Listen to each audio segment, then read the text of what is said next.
Are those edible roof racks, or are we looking at the world's weirdest toaster? Actually, it's a rolling kitchen. And here's the chief cook and bottle washer, Bob Bloomer. And the guy riding high in the saddle? That's Mike Watson, cycle recycler and a one-man pedaling roadshow. Speaking of roadshows, step right up and enter the mini-mechanical world of Ernie Facilius. Come on, what are you waiting for? Surf's up.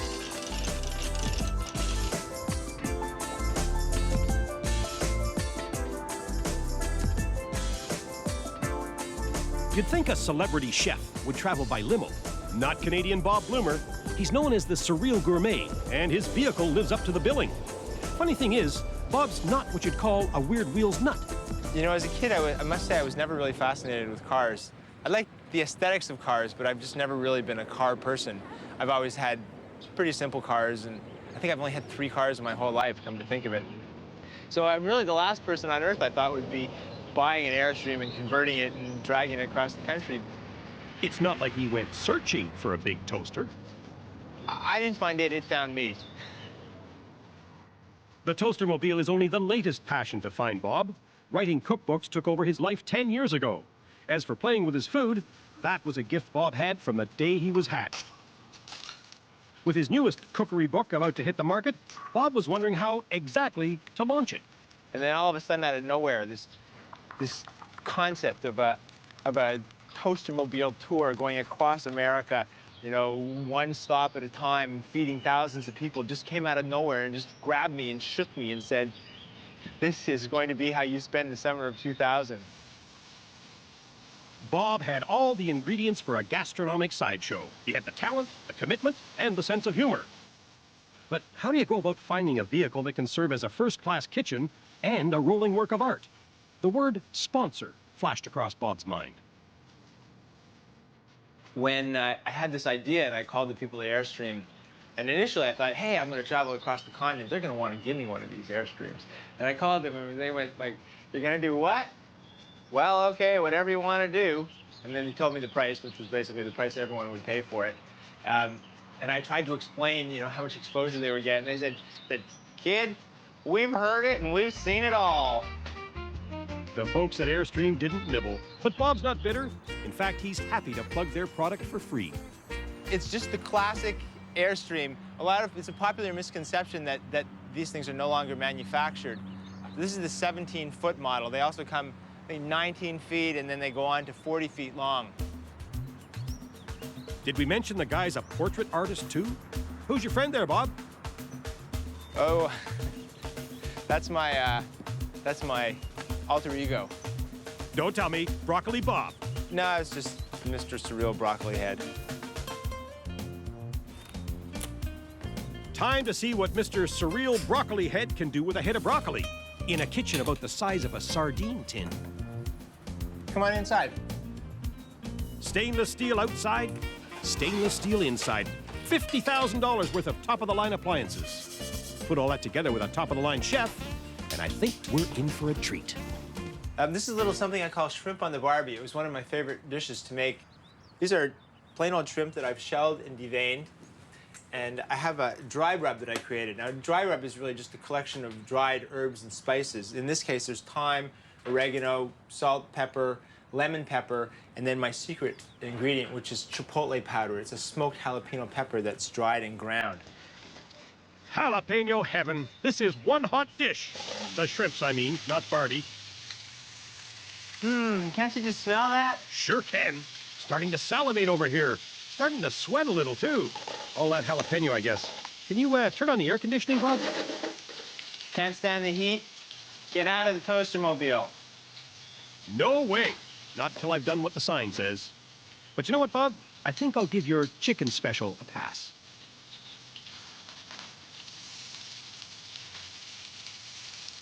There's Barbie.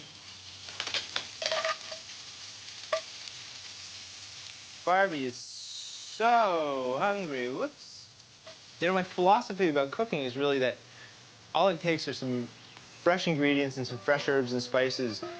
Not the kind you have to go out to your garden to find, but just the basic ingredients that are available in grocery stores. But if you combine them in simple and fresh combinations, you can create food that's just really bold and the kind of food that people remember. Like, I'm always going for that wow factor. I guess I'm a bit of a show-off. It's probably hard to tell here. If the Toastermobile doesn't prove that Bob's a show-off, catch his TV show. That's right. Bloomer kept that Airstream kitchen rolling right into a season of surreal television. I mean, the whole idea is that I travel with a table and chairs, and I can basically stop anywhere. I can be in a marina, I can be in a park, I can pull up to someone's front lawn and offload my table and chairs and then throw a fabulous dinner party wherever I am.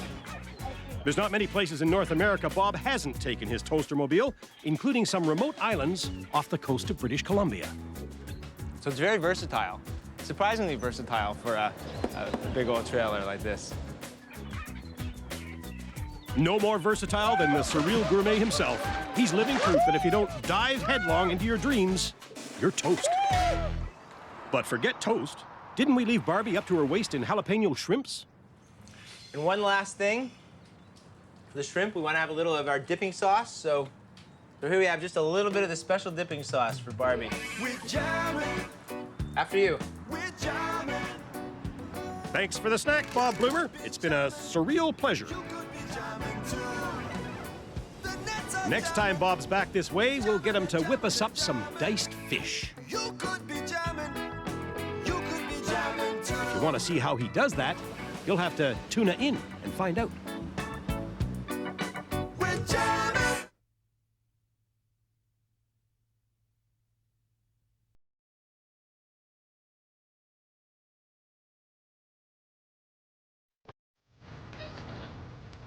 Here's a common, make that uncommon, sight on the streets of Ottawa: Mike Watson and his big bikes. These custom machines aren't for everybody, but brother Grant and friend Scott both love them. So guys, what's Big Bike Mike like? What's to say? He's known in the neighborhood as the weird guy around the corner that builds the big bikes. There's probably not a stop sign that doesn't have his fingerprints on it from stopping in the corner. For me, it's a artistic self-expression thing. Years ago, I used to paint portraits and oil paint, but I lost interest in that, and I've always been interested in bikes. And it would be very hard not to be interested in the bikes that Mike makes. Does he do it for money? No. For fame? Uh-uh. Mike does it because he's always done it. Ask his brother Grant. Mike constantly took bicycles apart. I got a new bike once and he took it apart. So I went and told my mother that Mike's taking my bike apart. And she said, Mike, don't take Grant's bike apart. Mike was probably just trying to make it a bigger bike, even back then. Years later, he still can't see what all the fuss is about. Like, I just looked at it as a normal bike that was 2 feet taller than normal. I didn't think it was such a big deal. Riding a custom bike, it gives me an emotional lift, and it seems to put everybody else in a good mood, eh? The mood at Hydro Ottawa lightens up the very minute Mike arrives for work. And Mike, he's feeling so good he doesn't even bother to tether his camel-sized cycle. Well, I don't have to lock the bike up because there's not too many people that actually can ride it, and there's not too many people that actually would like to ride it. Once a keen racing cyclist, Mike's pedaling is now strictly recreational. Wife Carol explains. He had a real bad tumble, and he stopped and he thought, well, I've got a child coming, and I just think I'm going to stop and so I don't hurt myself, and so I can be here to see my child when it comes. Mike's got his memories, a room full of trophies, and a backyard full of bikes. When he stopped BMX racing, he started just picking up bikes, fixing them. Some went to the Salvation Army, some went to Kiwanis yard sales. Sometimes he just sold them from the end of the driveway as a yard sale type of thing. Far from quitting bikes, Mike went deeper into them and longer into them. But mainly, he went taller. This bike's the first tall bike I built. It's basically a freestyler that's a tall bike. I have a rotor here. and the front brake cable goes through the stem so the handlebars can rotate all the way around and the cables don't get tangled up. Plus I have the free will to make balancing easy. I can move the cranks around, I can backpedal, I can actually do a track stand, like balance this stopped. Plus I can ride it and twirl the handlebars around. Well, the gold and silver chopper is probably about as radical as you can get. I can basically do a wheelie and the bike doesn't flip over a rock stock on the wheel. Because a bike this heavy, if you decide to lift up the front wheel in a wheelie and it tipped over the end, it'd be kind of hard to hold on to because it weighs about 70 or 80 pounds.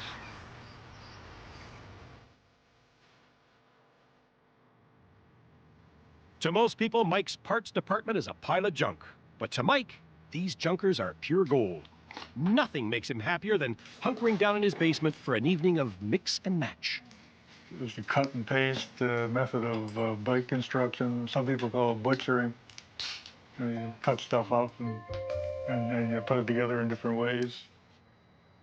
When he was a kid, Mike's favorite toy was Dad's toolbox.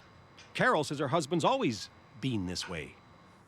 As a child, he's always doodled with bikes in their driveway at home. He has all kinds of ideas in his noggin there. You have to have understanding of ergonomics. Like you have to understand that your arms can only reach so far, that you have to have the proper leg reach to make pedaling easy. The bicycle is a pretty basic design, or it was until Mike Watson got hold of it and made a change or two, or three. Mike, how many big bikes can one pair of legs use? Why'd you make so many? Basically because I could. Basically, could he ever? And if you've got a hobby that brings so much delight to so many people, you'd be a fool not to ride it for all it's worth.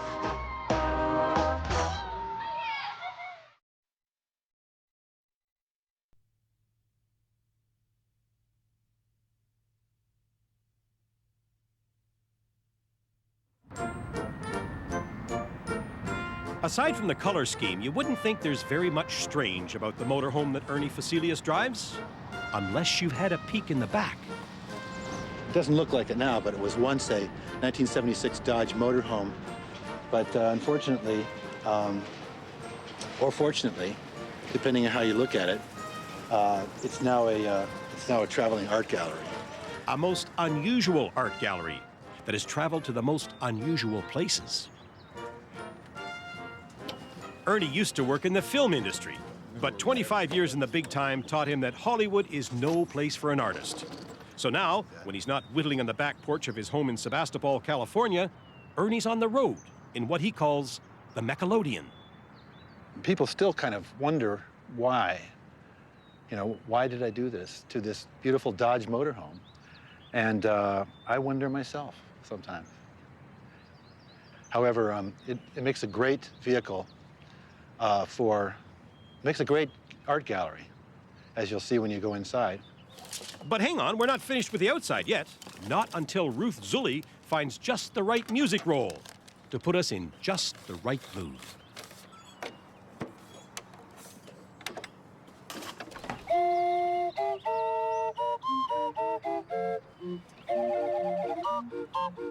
Ah, 1910. I remember it well. This hand-cranked barrel organ is just a hint of what's waiting for us inside the Mechelodion.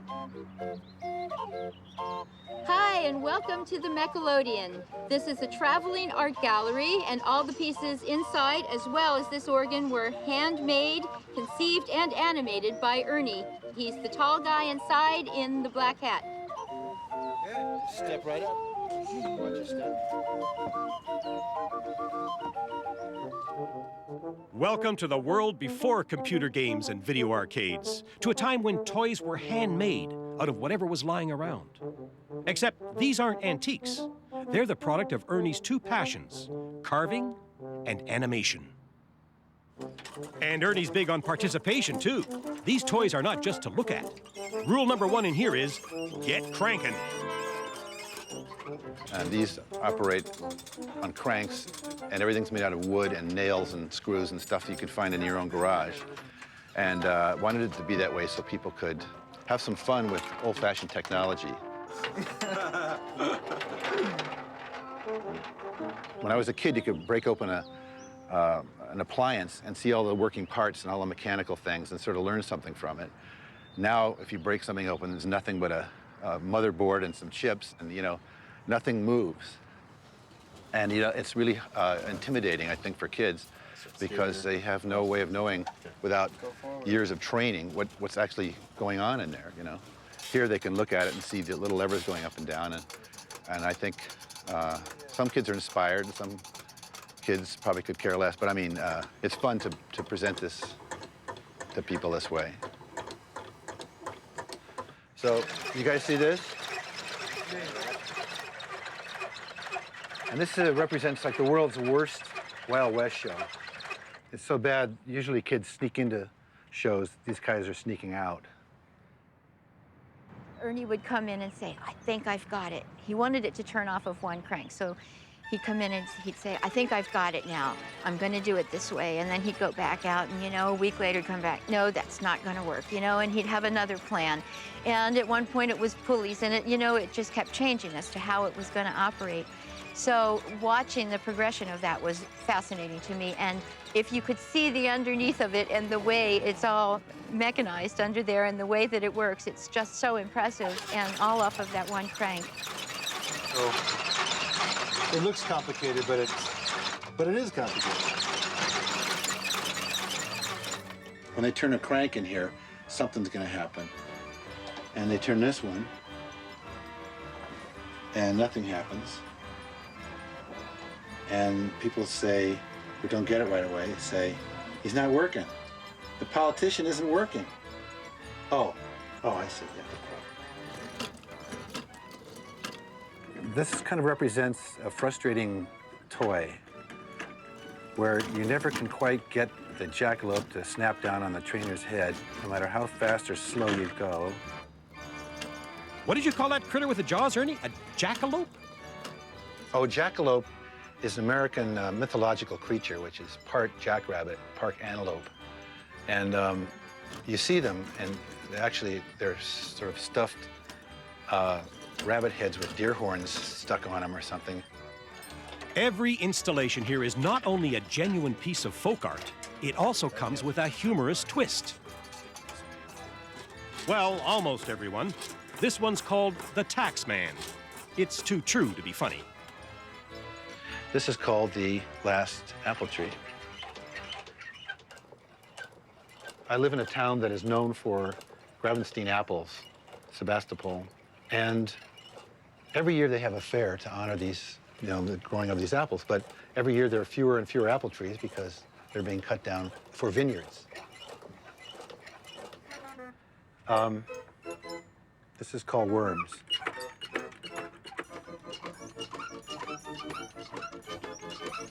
Don't need to say too much more about that one. Ernie's creations are simply delightful, and delightfully simple.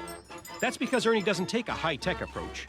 He figures if it makes you laugh, then it works. No blueprints necessary.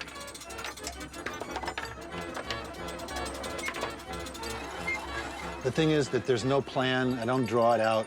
I kind of draw a little cartoon or something. But I'm not an engineer, and I'm not a real technical kind of person.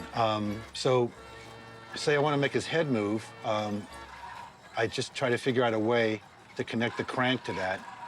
In this case, I made a worm gear out of a piece of copper wire that was, or brass wire actually, in a kind of a corkscrew shape. And that pushes these nails around, and it acts as a reduction gear.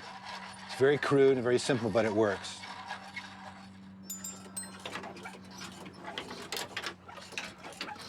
I do like the casinos do. You can't see out the windows and there's no clocks. So hopefully it takes you out of your life for a moment and you don't have to think about time or problems or whatever. This one is the hypnotist, and he helps us gather donations. As you can see, it says here, "You are feeling very generous." It's a suggestion that he wants to put across to anyone who turns the crank. And it actually works. We gather in donations successfully with this guy. You can't stare at it too long or you may want to send us some money.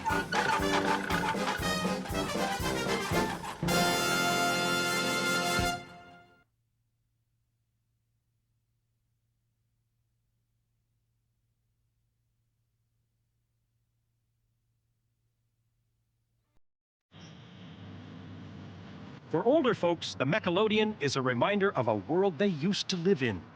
What thrills Ernie Facilius is the fact that youngsters love it too.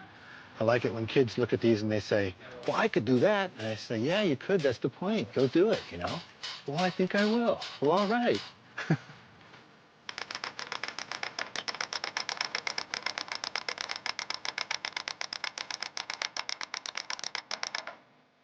You don't need a lot of machinery or a lathe or anything else. You just cut out little pieces of plywood and doweling, and there you have it. Did you see all of them? You kidding, Ernie? This is their third time through. The Mechelodion is on the move. Ernie and Ruth have to take their show further on down the road. Their mission is simple: to take us back to a time when we made our own fun.